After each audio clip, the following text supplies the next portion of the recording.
Ibu Bapak yang terkasih di dalam nama Tuhan Yesus Kristus, marilah kita masuki ibadah Minggu Biasa yang ke-27, hari ini Minggu Pahing, tanggal 7 November 2021, dengan tema Allah yang akan menolong kita. Semoga kita tetap sehat dan menjaga diri dan sesama di masa pandemi yang berlalu, dan masih ada ancaman gelombang ketiga COVID-19. Semoga kita tetap ada dalam perlindungannya. Bersyukur kita bisa beribadah meski dengan terbatas dalam kebiasaan baru, yaitu memakai masker, jaga jarak, dan sering cuci tangan. Tak dapat dipungkiri pandemi ini menimbulkan beberapa kesulitan, misalnya merubah kebiasaan dari tidak memakai masker menjadi memakai masker di mana dan kapanpun. Demikian pula turunnya penghasilan, kesulitan ekonomi yang sangat berat. Maka kita belajar percaya pada kehendak-Nya dan belajar untuk saling memperhatikan kesusahan dan kesulitan sesama kita. Dan kita akan belajar bagaimana seorang janda miskin yang dalam kesusahannya masih bisa memberi seluruh nafkahnya pada Tuhan. Ibu Bapak yang terkasih di dalam nama Tuhan, mari kita memuji nama Tuhan dengan pujian Kidung Jemaat nomor 33, 1 dan kedua. Suaramu ku dengar.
Ibadah di Minggu Biasa ke-27 ini kita letakkan dalam pengakuan kepada Allah Bapa, Putra, dan Roh Kudus.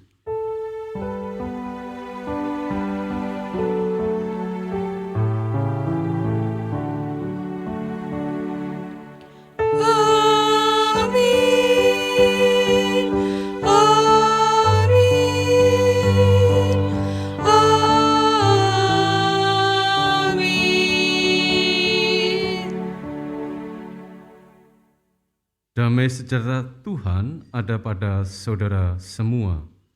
Dan ada pada saudara juga. Silakan duduk. Bapak, Ibu, dan saudara yang dikasih di dalam Tuhan Yesus Kristus, marilah kita telah memasuki panggilan beribadah. Ibadah kita akan sangat berfaedah bila kita praktekkan dalam kehidupan sehari-hari kita. Bukan hanya belajar mendengar, tetapi juga belajar mempraktekkan dalam hidup kita. Seperti dalam firman-Nya, 1 Korintus 6 ayat 3, Tidak tahukah kamu bahwa kita akan menghakimi malaikat-malaikat? Jadi, apalagi perkara-perkara biasa dalam hidup kita sehari-hari.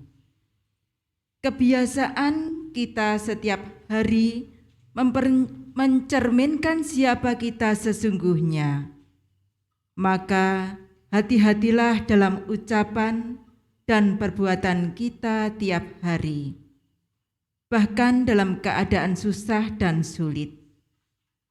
Senyuman kita akan memberi kelegaan hati kita dan orang lain. Mari kita memuji Tuhan dari pujian Kidung Jemaat 287, bait pertama dan kedua. Sekarang beri syukur.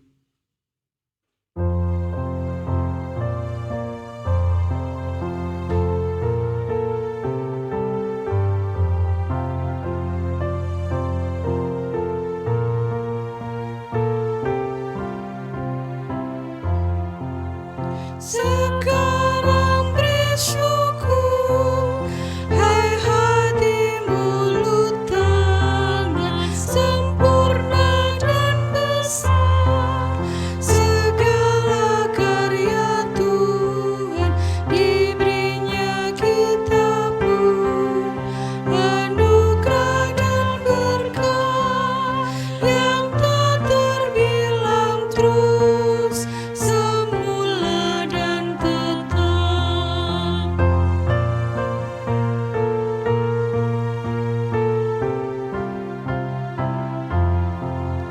Yang Maha Mulia memberikan sukacita, damai sejahtera di dalam hidup kita.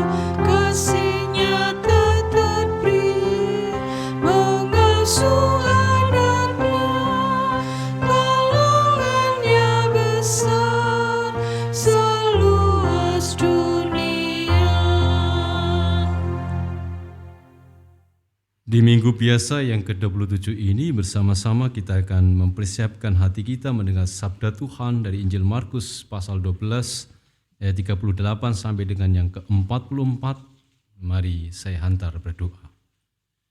Kami akan mendengar sabda-Mu, berfirmanlah, kami siap untuk mendengar. Dalam Kristus Yesus. Amin. Lembaga Alkitab memberi 2 perikop. Yesus menasihatkan supaya hati-hati terhadap ahli-ahli Taurat dan persembahan seorang janda miskin. Injil Markus pasal 12 ayat 38 sampai dengan yang ke-44, demikian sabda Tuhan. Dalam pengajarannya Yesus berkata, hati-hatilah terhadap ahli-ahli Taurat yang suka berjalan-jalan memakai jubah panjang dan suka menerima penghormatan di pasar, yang suka duduk di tempat terdepan di rumah ibadat dan di tempat terhormat dalam perjamuan, yang menelan rumah janda-janda, sedang mereka mengetahui mata orang dengan doa yang panjang-panjang. Saya ulangi, sedang mereka mengelabui mata orang dengan doa yang panjang-panjang. Mereka ini pasti akan menerima hukuman yang lebih berat.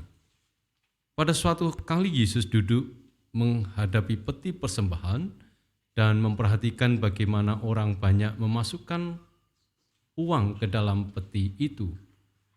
Banyak orang kaya memberi jumlah yang besar, lalu datanglah seorang janda yang miskin dan ia memasukkan 2 peser, yaitu 1 duit.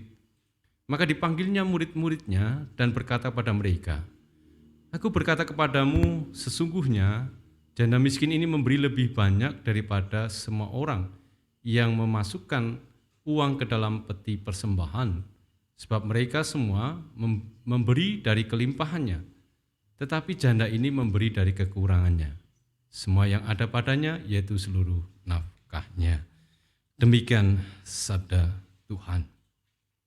Bapak Ibu, sebagai informasi kenapa Yesus mengetahui dengan persis berapa jumlah persembahan yang diberikan oleh janda miskin itu. Peti persembahan atau tempat persembahan pada waktu itu berbentuk seperti corong.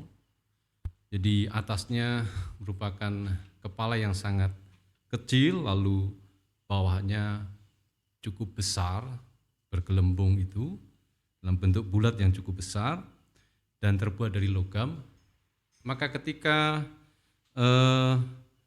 memasukkan uang, akan sangat terdengar ini pecahan berapa dan berapa kali. Jadi ini bisa didengar. Orang yang sering kali berada di sekitar peti persembahan akan bisa mengetahui berapa jumlah rupiah yang akan diberikan. Ini sama seperti ketika kita bermain domino, maka sebenarnya bisa dihitung siapa yang pegang kartu ini di antara keempat pemain itu. Kurang lebih seperti itu. Nah, ini hanya informasi kenapa Yesus tahu persis, karena persembahan biasanya diberikan secara tertutup.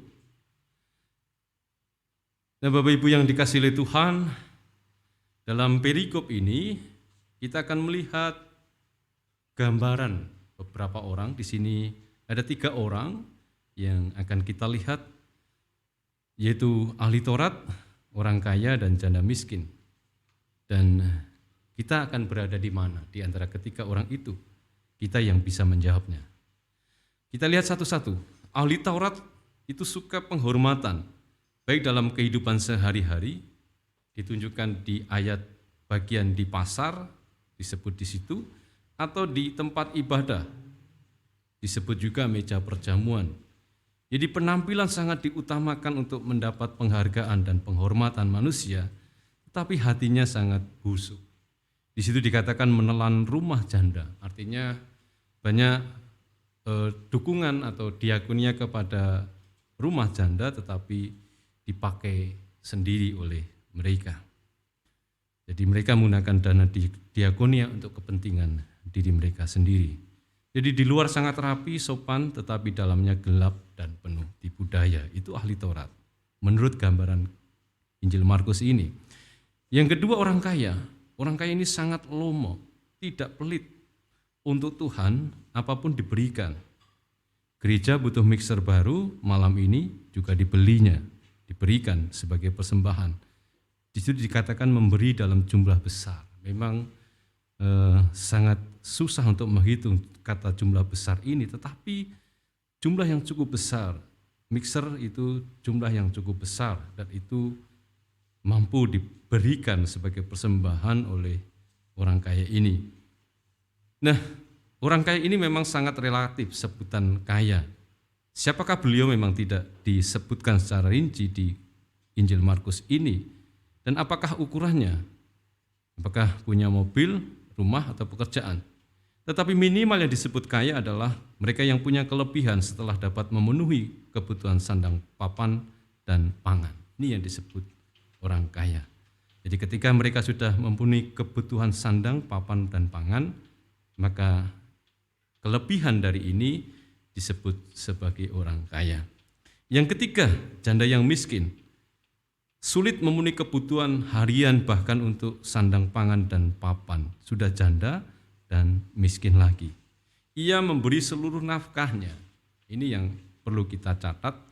2 peser nafkahnya atau 1 duit itu sekitar 460 rupiah. 500 rupiah aja tidak sampai. Dan itu biasanya upah harian. Jadi seorang buruh itu biasanya diupah per hari. Maka kalau kita hitung 460 rupiah adalah upah harian, maka gaji yang diterima oleh janda ini selama 1 bulan adalah 13.800 rupiah. Jadi Bapak Ibu bisa membayangkan 460 rupiah per hari itu mau makan apa. Dan 13.000 1 bulan itu untuk membayar pajak saja tidak mungkin.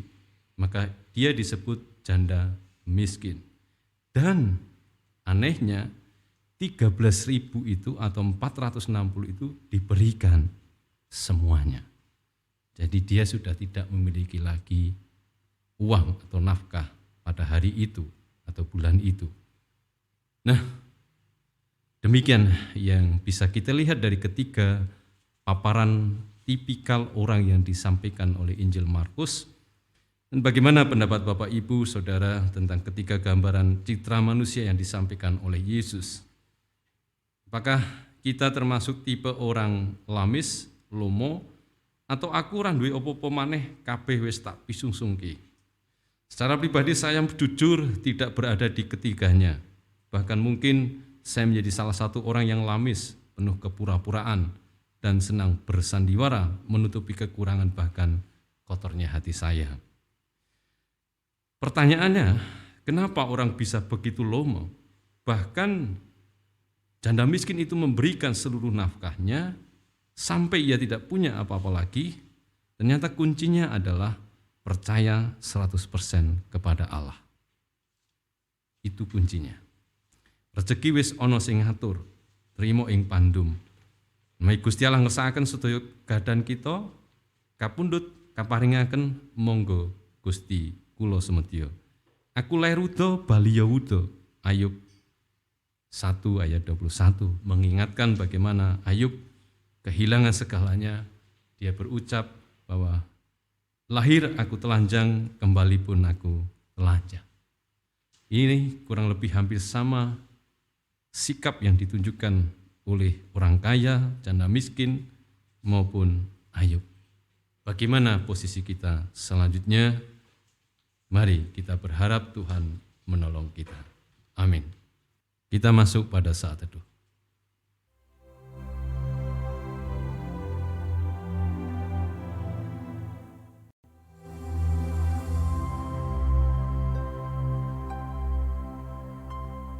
Saat teduh selesai, mari kita berdoa. Bapa di surga, kami bersyukur dapat mengenal hati kami melalui gambaran yang Engkau berikan pada Injil Markus. Ahli Taurat, orang kaya ataupun janda miskin. Ialah kami belajar atas ketiganya untuk melihat diri kami, supaya kami menjadi lebih baik hari esok untuk memperbaiki sikap dan hati kami kemudian. Terima kasih Tuhan sudah menyediakan orang-orang yang begitu lomo pada kami, gereja-Mu GKJ Karangnongko, yang sudah dengan sedemikian mempersembahkan bagian dari hidupnya untuk pekerjaan pelayanan Tuhan, baik melalui wujud harta benda maupun melalui wujud pelayanan, doa, dan perhatian. Kami bersyukur kami GKJ Karangnongko memiliki orang-orang yang seperti itu, yang rela dengan rela hati bersama-sama dengan kami melayani Engkau. Kiranya Engkau memampukan kami untuk senantiasa belajar dari banyak hal kehidupan di sekitar kami. Kiranya Tuhan menolong kami untuk bisa belajar jauh lebih baik, lebih dari hanya lomo, seperti hanya janda miskin, bahkan Ayub. Terima kasih Tuhan. Kiranya gereja-Mu GKJ Karangnongko penuh dengan orang-orang yang lomo, penuh dengan orang-orang yang memberikan yang terbaik bagi karya Tuhan, baik di dalam gereja maupun di sekitar lingkungan hidup kami. Terima kasih Tuhan, berkati setiap hidup kami, setiap pekerjaan kami, setiap upaya pemulihan di dalam diri kami, pemulihan hati dan pemulihan sakit penyakit, kiranya Tuhan menolong kami. Terima kasih Kristus, sempurnakanlah doa ini di dalam Kristus Yesus. Amin. Bapak, Ibu, dan Saudara sekalian, marilah kita mengaturkan persembahan kepada Tuhan. Mari dalam memberi persembahan belajar apa yang dilakukan Ayub setelah kehilangan segalanya. Ayub 1 ayat 21 katanya, dengan terlanjang aku keluar dari kandungan ibuku, dengan telanjang juga aku akan kembali ke dalamnya. Tuhan yang memberi, Tuhan yang mengambil, terpujilah nama Tuhan. Tetaplah memuji Tuhan walau kita kekurangan, bahkan kehilangan segalanya. Kita kumpulkan persembahan dan memuji Tuhan dari pujian Kidung Jemaat 392 baik ke-1 dan ke-2. Ku berbahagia. Ku berbahagia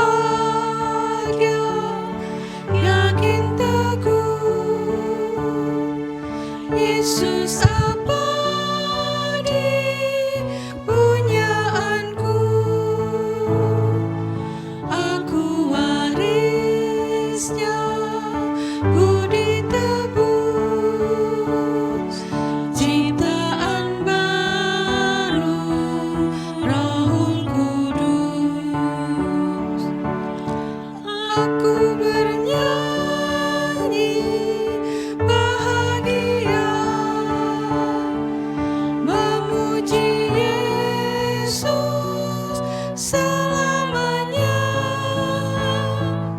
Aku bernyanyi bahagia, memuji Yesus selamanya.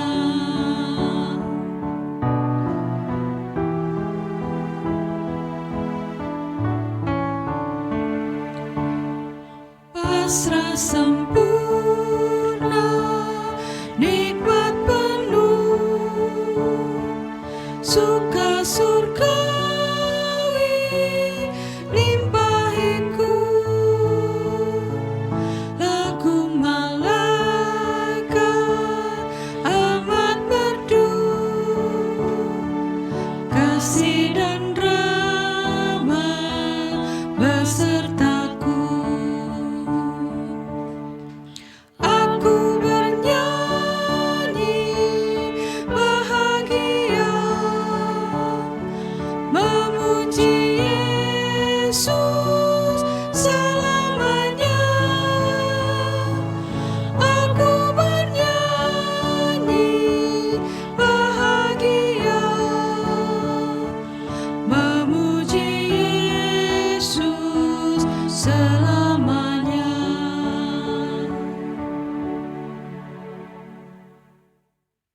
Terima kasih sudah berkenan memberi persembahan kepada Tuhan melalui GKJ Karanongko dan sudah memberi kepercayaan pada kami untuk mengelola persembahan ini baik secara langsung maupun melalui non-tunai.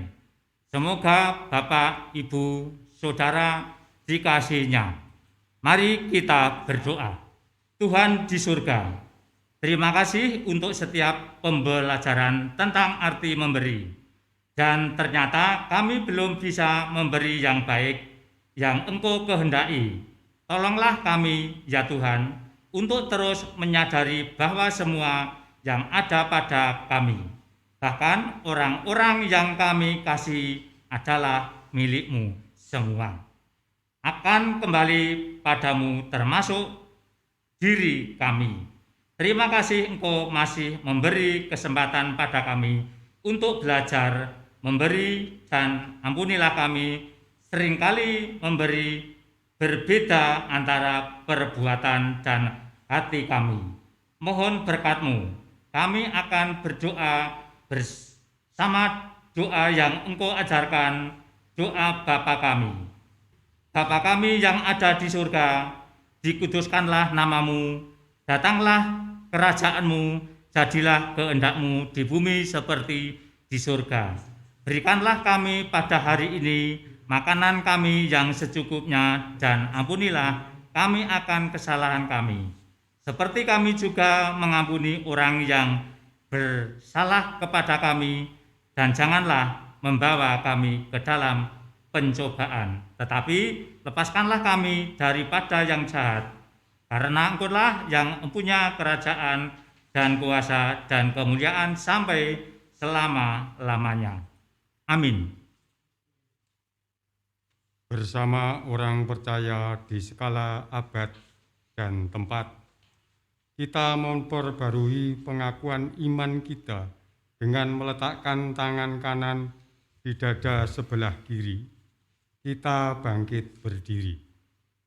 Aku percaya kepada Allah Bapa yang Maha Kuasa, Khalik langit dan bumi, dan kepada Yesus Kristus, Anaknya yang tunggal Tuhan kita, yang dikandung daripada Roh Kudus, lahir dari anak darah Maryam, yang menderita di bawah pemerintahan Pontius Pilatus, disalibkan, mati dan dikuburkan, turun ke dalam kerajaan maut. Pada hari yang ketiga, bangkit pula dari antara orang mati, naik ke surga, duduk di sebelah kanan Allah Bapa yang Maha Kuasa, dan akan datang dari sana untuk menghakimi orang yang hidup dan yang mati. Aku percaya pada Roh Kudus, gereja yang kudus dan am, persekutuan orang kudus, pengampunan dosa, kebangkitan daging, dan hidup yang kekal. Sambutlah cinta kasih Allah. Kami bersedia menyambut cinta kasih Allah dengan sepenuh hati, sepenuh jiwa, sepenuh akal budi, dan sepenuh kekuatan kami. Pandanglah masa depan. Kami akan selalu bersandar dalam pemeliharaan Tuhan Yesus. Terimalah berkat-Nya. Tuhan memberkati saudara dan melindungi saudara. Tuhan menyinari saudara dengan wajah-Nya dan memberi saudara kasih karunia. Tuhan menghadapkan wajah-Nya kepada saudara dan memberi saudara damai sejahtera. Amin. Haleluya, haleluya, haleluya, haleluya, haleluya.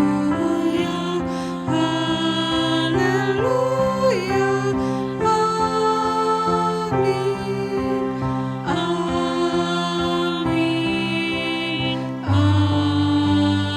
amin.